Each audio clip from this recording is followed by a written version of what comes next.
Assalamualaikum warahmatullahi wabarakatuh. Bismillahirrahmanirrahim. Alhamdulillah, atas rahmat Allah yang Maha Kuasa kita bisa hadir di rumah yang berbahagia ini, rumah Sakil, dengan adanya wacana ke depannya kita bisa berkumpul di sini.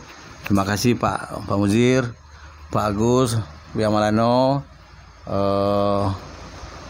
Sakil.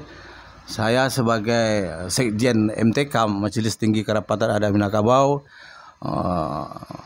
mencoba atau merangkul atau berdiskusi bersama lagi untuk Sumatera Barat, Minangkabau gitu. Wacananya ya Pak Muzir, daerah istimewa. Apakah Sumatera Barat istimewanya atau Minangnya istimewanya? Kita mencoba untuk berdiskusi ke arah itu, topik utamanya. Sekarang saya serahkan dulu kepada Ustadz, nenek mama atau ulama, ketua majelis atau penasihat MTK, Buya Malano. Silakan Ustadz.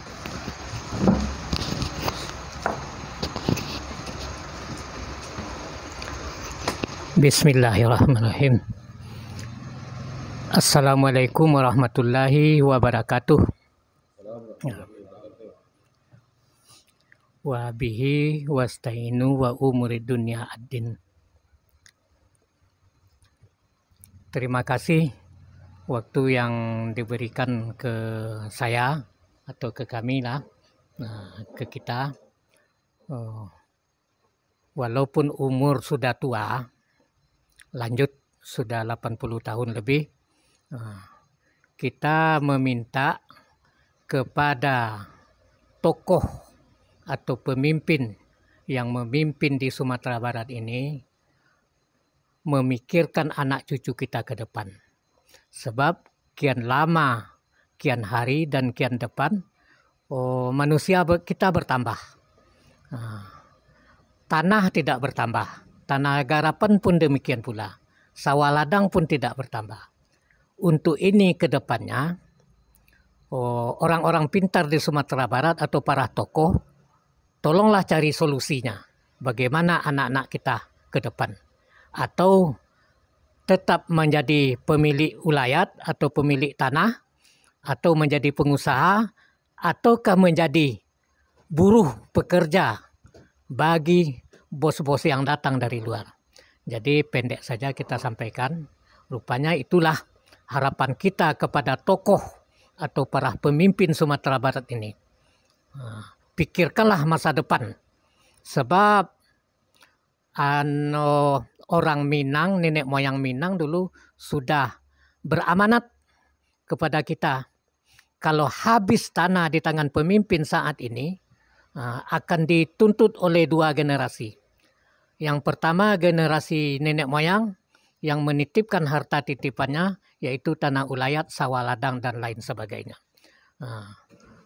Mengapa habis di tangan para tokoh yang ada sekarang ini? Kemudian para tokoh yang memimpin sekarang ini akan dituntut oleh generasi kemudian.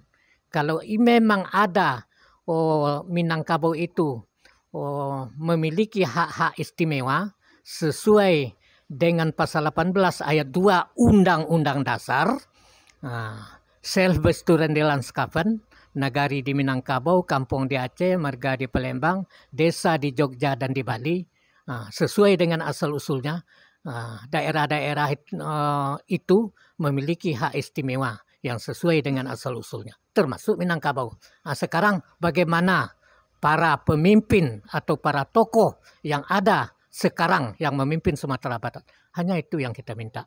Karena usia yang sudah rentah dimakan zaman, mungkin kalau tidak menasehati para pemimpin, para tokoh yang ada sekarang, tentu akan berhutang saya. Itulah yang kita pikirkanlah anak cucu ke depan. Sekian dan terima kasih. Wabillahi taufiq wal hidayah. Wassalamualaikum warahmatullahi wabarakatuh. Assalamualaikum warahmatullahi wabarakatuh. Alhamdulillahirrahmanirrahim. Wassalamualaikum warahmatullahi wabarakatuh. Amma ba'du. Bapak pengurus MTKAM dan juga FMN yang saya hormati.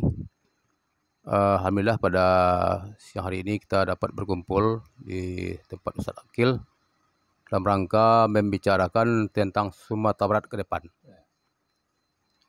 Saya salah seorang pelaku dan juga salah seorang yang berkecimpung di bidang pemerintahan dan juga di bidang dakwah selama ini. Tentu kita punya pendapat-pendapat dan saran-saran kepada pemimpin kita.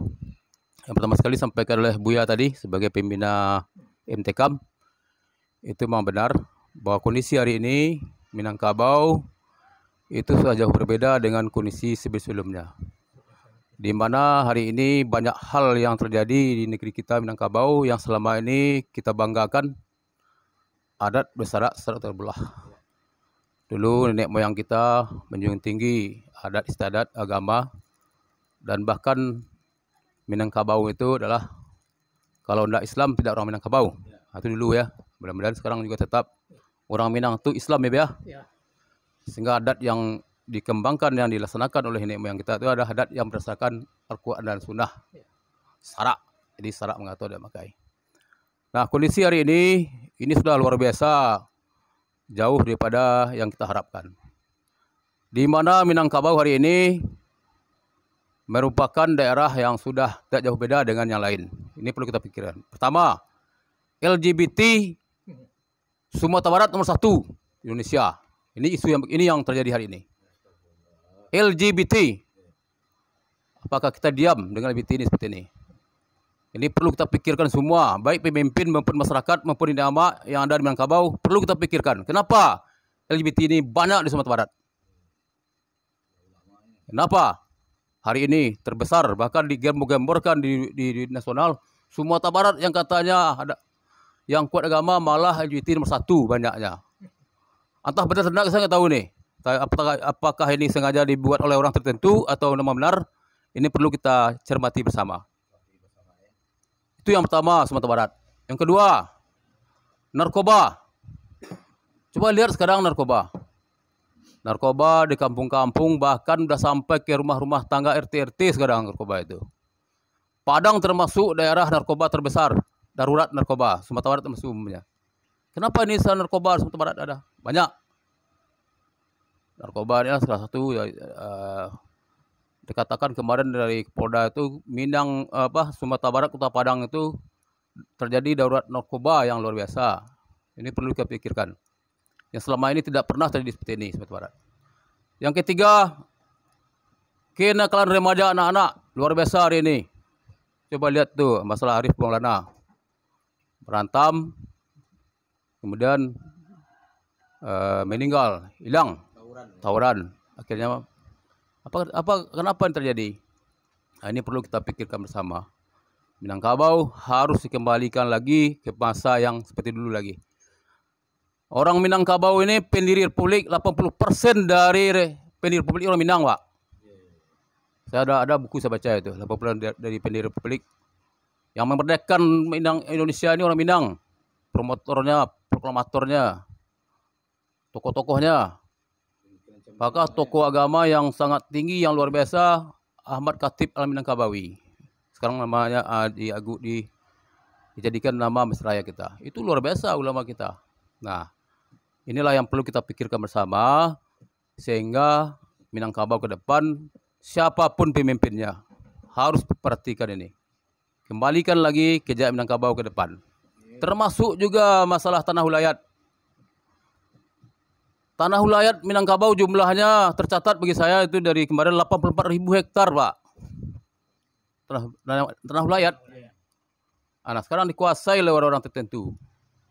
Gimana tanah wilayah ini kan? Bahkan setelah terjadi perkebunan, dulu perkebunan 30 tahun lamanya. Setelah 30 tahun, kemana tanah itu sekarang? Siapa yang ngolah sekarang lagi?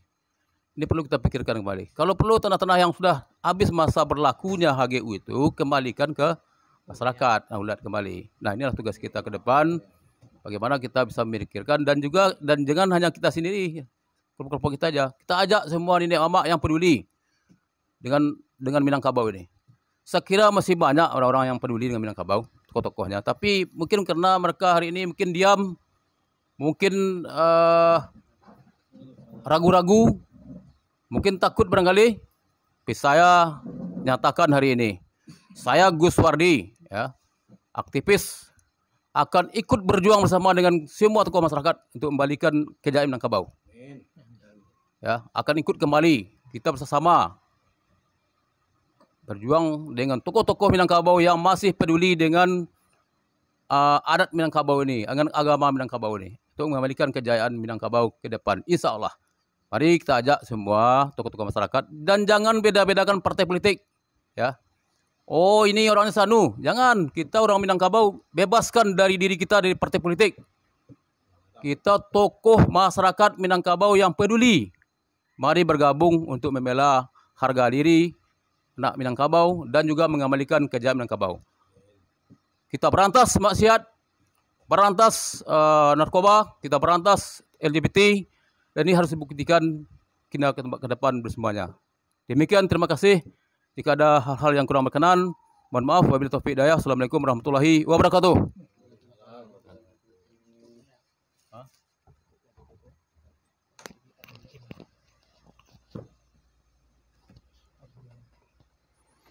Assalamualaikum warahmatullahi wabarakatuh. Pertama, selamat datang kepada Ustadz Ulul yang baru datang. Alhamdulillah kita sudah melanjutkan pertemuan kita sejak dari pagi. Terutama membahas tentang Majelis Tinggi Kerapatan Adat Alam Minangkabau. Ustadz Gus Wardi telah menyampaikan beberapa hal. Pentingnya Minangkabau dibangkitkan kembali seperti biasa, seperti yang dahulu, yang dikenal sebagai negeri bertuah. Ini yang perlu kita jaga, kita pelihara, dan terdepan membela negeri ini, terutama Indonesia dan Asia Tenggara. Ini negara-negara besar di Asia Tenggara, itu ada darah Minangkabau ini. Pendiri Republik Singapura itu orang Minang. Pendiri atau Filipina, ini orang Minang juga. Bagindo Sulaiman yang Kepulauan Sulu dan malah di Champa dan seterusnya. Kemudian di Malaysia Persatuan Persekutuan Raja-Raja Malaysia atau Raja-Raja Melayu yang membentuk Malaysia ini, itu ketua pertamanya adalah orang Minang. Ini intinya kita harus menjaga semua itu sebagai kekayaan kita, kekayaan bangsa kita, kekayaan budaya kita, kekayaan tumpah darah bangsa Indonesia dan bangsa-bangsa Melayu secara umum. Nah, Majelis Tinggi Kerapatan Adat Alam Minangkabau adalah bagian tak terpisahkan dari sejarah negeri-negeri Melayu. Dan ini harus kita wujudkan dalam bentuk upaya untuk meningkatkan kekuatan kita, kebersamaan kita, kekompakan kita di seluruh Asia Tenggara. Apalagi yang sudah kita sampaikan tadi, bahwa Minangkabau adalah negeri yang intinya sudah terpati kuat, yang kita kenal dengan adat Basandi Sarak, Sarak Basandi Kitabullah, Sarak Mangato adat memakai. Dan khusus untuk upaya untuk di daerah istimewa Minangkabau, ini lebih dari masuk akal. Negeri Minangkabau atau apakah Sumatera Barat, apakah daerah istimewa ya, daerah istimewa. Ya, daerah istimewa Minangkabau atau apalah namanya. Ini perlu kita dukung. Ya Pak Datu ya. Mungkin dari saya itu saja. Mudah-mudahan daerah istimewa Minangkabau itu apakah bentuknya provinsi istimewa atau bentuknya nanti sebagai provinsi daerah istimewa, itu adalah sebuah hal yang positif untuk negeri ini. Kalau nanti ada perubahan-perubahan politik dan sebagainya, kita memintalah kepada pemerintah yang akan tetap eksis di negeri ini, kita sampaikanlah kepada Pak Prabowo nanti, mudah-mudahan daerah atau provinsi Minangkabau ini terwujud di masa beliau. Takbir. Terakhir mungkin Ustaz Ulul ini. Kita pandangan sebagai ulama. Bismillahirrahmanirrahim. Terima kasih banyak. Ya, satu hal yang ingin kita garis bawahi di sini adalah bahwasanya setiap perjuangan kita itu harus memiliki landasan yang jelas. Ya. Sebab kalau perjuangan tanpa dasar syar'i, dia akan menjadi sebuah perjuangan yang sia-sia. Bahkan mungkin menjadi sebuah perjuangan yang batil. Bahkan mungkin berdosa jadinya. Ya.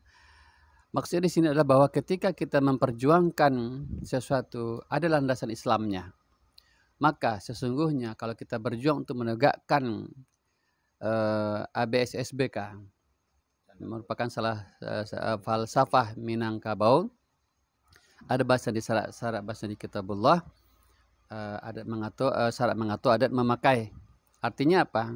Sebetulnya kita memperjuangkan Islam, dan itu menghasilkan satu sejarah mencatat bahwasanya orang-orang berhasil di tanah Minang ini, katakanlah 7 atau 8 pendiri bangsa ini dari Minangkabau. Apa sebab landasan? Karena mereka lahir dan besar kemudian dengan didikan Islam. Itu kata kunci di situ. Nah, cuma kemudian dipatenkan, digunakan sebagai salah satu atau bagian dari falsafah Minangkabau. Maka intinya bahwasanya ketika kita berjuang untuk agama Allah, maka nilainya pahala insya Allah. Nah, pahalanya nilai sebuah pahala yang tentu oleh Allah SWT akan mendapatkan bagian besar dalam hidup kita. Jadi mujahadah kita, gerak kita, amal kita, perjuangan kita insya Allah dalam rangka fi sabilillah, itu yang kita harapkan. Sehingga nanti Allah datangkan keridhaan baldatun thayyibatun wa rabbun ghafur dalam bentuk negerinya. Nah, itu harapan kita insya Allah. Jadi perjuangan tidak sia-sia. Ada orang mengklaim atas nama perjuangan, atas nama daerah, atas nama negara. Tidak. Ia merupakan perjuangan daerah dan negara, tapi dasarnya adalah ABSSBK sebagaimana yang dianut oleh orang Minangkabau. Demikian gitu saja. Assalamualaikum warahmatullahi wabarakatuh.